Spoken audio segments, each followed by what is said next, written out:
जय जिनेंद्र मित्रांनो, जय जिनेंद्र म्हटलं की आपल्याला सर्वात आधी आठवतो तो म्हणजे तारक मेहता का उलटा चष्मामधला जेठालाल चंपकलाल गडा.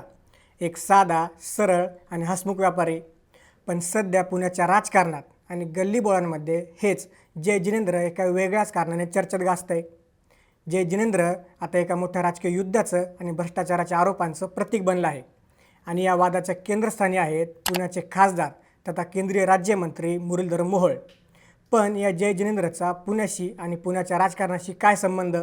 स्वतःला स्वच्छ प्रतिमेचे नेते म्हणून घेणाऱ्या मोहोळ यांच्यावर अजित पवारांनी जय जिनेंद्र म्हणत नेमका कोणता निशाणा साधला आहे?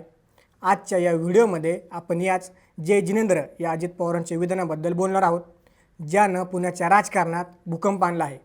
नमस्कार, मी महेश आणि तुम्ही पाहताय थोडक्यात.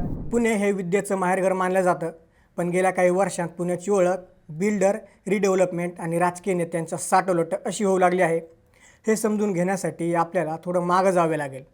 पुण्याच्या मध्यवस्तीत असलेल्या सेठ हिराचंद नेमचंद दिगंबर जैन बोर्डिंग या संस्थेच्या जागेवरून हा सगळा वाद सुरू झाला.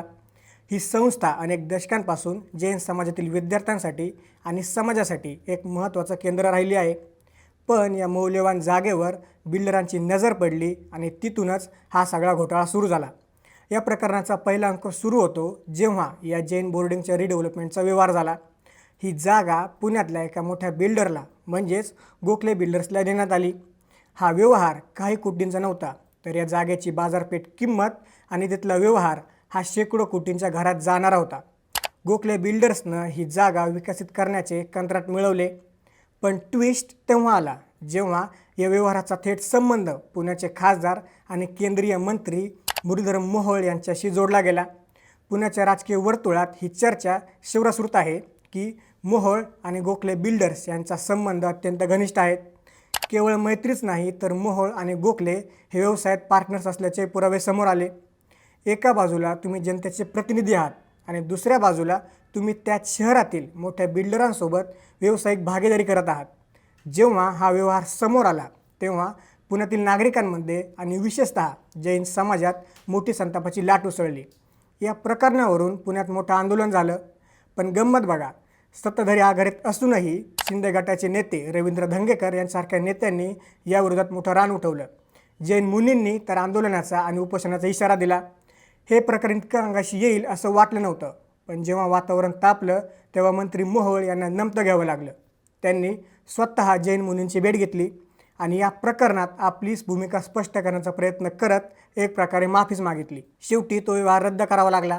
आता हे प्रकरण काही महिने शांत होतं, पण अचानक 2 दिवसांपूर्वी उपमुख्यमंत्री अजित पवार यांनी पुण्यात एक पत्रकार परिषद घेतली. ही एक वादळी पत्रकार परिषद होती. या पत्रकार परिषदेत अजित पवारांनी जय जिनेंद्र असा नारा दिला. जसं अजितदादा जय जिनेंद्र म्हणाले तसं इकडं मोहोळ अण्णांच्या पायाखालची वाळू सरकली. आता प्रश्न पडतो की अजित पवार अचानक हे जुनं प्रकरण उकरून का काढत आहेत? सध्या होत असलेल्या पुणे महापालिकेत अजितदादा विरुद्ध मोहोळ अण्णा असा सामना रंगला आहे. आणि या वादाची सुरुवात केली आहे ती खुद्द मुरलीधर मोहोळ यांनीच. याचे कारण आहे मोहोळ यांनी अजित पवारांवर केलेले वैयक्तिक आरोप.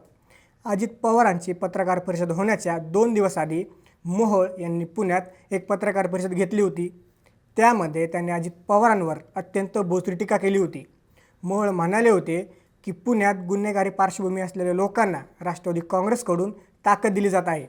त्यांनी नाव न घेता टोला लगावला की जे लोक स्वतः भ्रष्टाचाराच्या आरोपात बाहेर आहेत किंवा ज्यांचे सहकारी जेलमध्ये आहेत ते आता पुण्याच्या सत्तेवर डोळा ठेवून आहेत.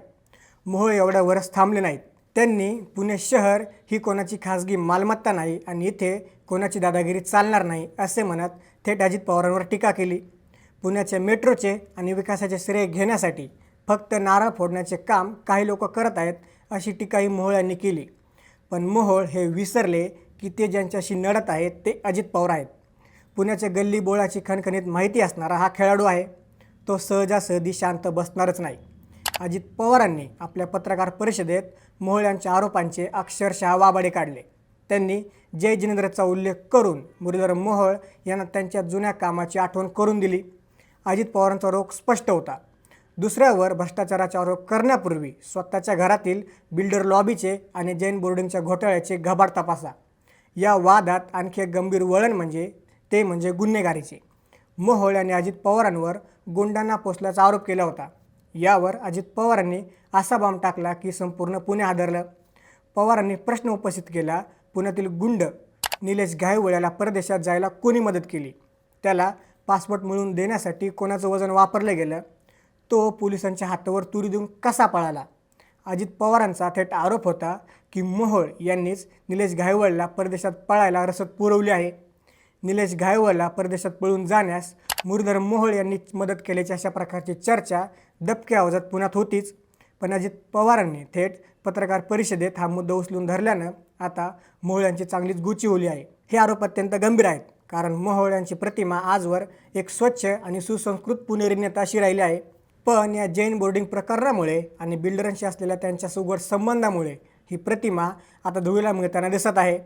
पुण्यात रिडेव्हलपमेंटच्या नावाखाली जे काही सुरू आहे त्यात भाजपच्या अनेक बड्या नेत्यांचे नावं वारंवार येत आहेत। मोहोळ तर चक्क बिल्डरांच्या जाहिरातींमध्ये झळकले आहेत। एखाद्या मंत्र्याने किंवा खासदाराने बिल्डरांचे ब्रँड अँबॅसेडर बनणं हे नैतिकदृष्ट्या किती योग्य आहे, हा विचार करण्यासारखा प्रश्न आहे। पुण्यात जैन समाजाची लोकसंख्या आणि त्यांची मतपेढी ही निर्णायक भूमिका बजावते। मागच्या महापालिका निवडणुकीत आणि विधानसभा आणि लोकसभा निवडणुकीत जैन समाज भाजपच्या पाठीशी उभा राहिला होता। जैन बोर्डिंगच्या या वादामुळे आता हा समाज भाजपवर आणि विशेषतः मंत्री मोहोळ यांच्यावर चांगलाच नाराज आहे। हीच नाराजी ओळखून अजित पवारांनी जयचंद्रचा डाव टाकला आहे। त्यांना हे दाखवून द्यायचं आहे की जे स्वतःला समाजाचे रक्षक समजतात तेच समाजाच्या मालमत्तेवर बिल्डरांच्या माध्यमातून डल्ला मारत आहेत। पुण्यातील रिअल इस्टेट बिझनेस हे हजारो कोटींचा आहे। जुन्या वाड्यांचे आणि सोसायट्यांचे रिडेव्हलपमेंट करताना सत्ताधारी नेत्यांचे बिल्डरांशी असलेले साठवलोटं हा सामान्य पुणेकरांसाठी मोठा चिंतेचा विषय आहे। एका बाजूला पुण्याचा विकास होत असल्याचे चित्र रंगवलं जात असताना दुसऱ्या बाजूला सत्तेचा वापर करून स्वतःचे खिसे भरण्याचं काम सुरू आहे का, हा प्रश्न आता सगळ्यांना विचारला जात आहे। मित्रांनो, पुण्याच्या राजकारणात आता आरपारची लढाई सुरू झाली आहे। मोहोळ यांच्याकडे संपूर्ण पुणे भाजपचे नेतृत्व आहे। महापालिका निवडणुकीसाठी ते पुणे भाजपचे निवडणूक प्रमुख आहेत।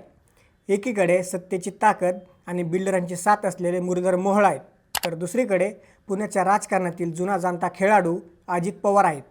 जैन बोर्डिंग प्रकरणामुळे मोहोळ यांच्या स्वच्छ प्रतिमेला जो तडा गेला आहे ते भरून काढणे त्यांना सोपं जाणार नाही।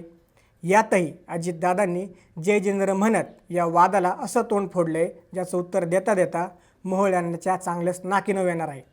शेवटी हा केवळ दोन नेत्यांमधला वाद नाही, तर हा पुण्याच्या जमिनीवर कोणाचे वर्चस्व राहणार आणि विकासाच्या नावाखाली कोणाचं भलं होणार याचा संघर्ष आहे। तुम्ही याबद्दल काय विचार करता? तुम्हाला वाटतं का की मोहोळ यांनी जैन बोर्डिंग प्रकरणात केलेली ही कृती ही पुण्याच्या हिताची होती, की अजित पवारांनी केलेले आरोप पुण्याच्या राजकारणातील एक सत्य समोर आणत आहे? तुमची मतं खाली कमेंट्समध्ये नक्की सांगा। हा व्हिडिओ जर तुम्हाला माहितीपूर्ण वाटला असेल तर याला नक्की लाईक करा आणि अशाच सखोल राजकीय विश्लेषणांसाठी आणि महाराष्ट्रातील घडामोडी समजून घेण्यासाठी आमच्या चॅनलला सबस्क्राईब करायला विसरू नका।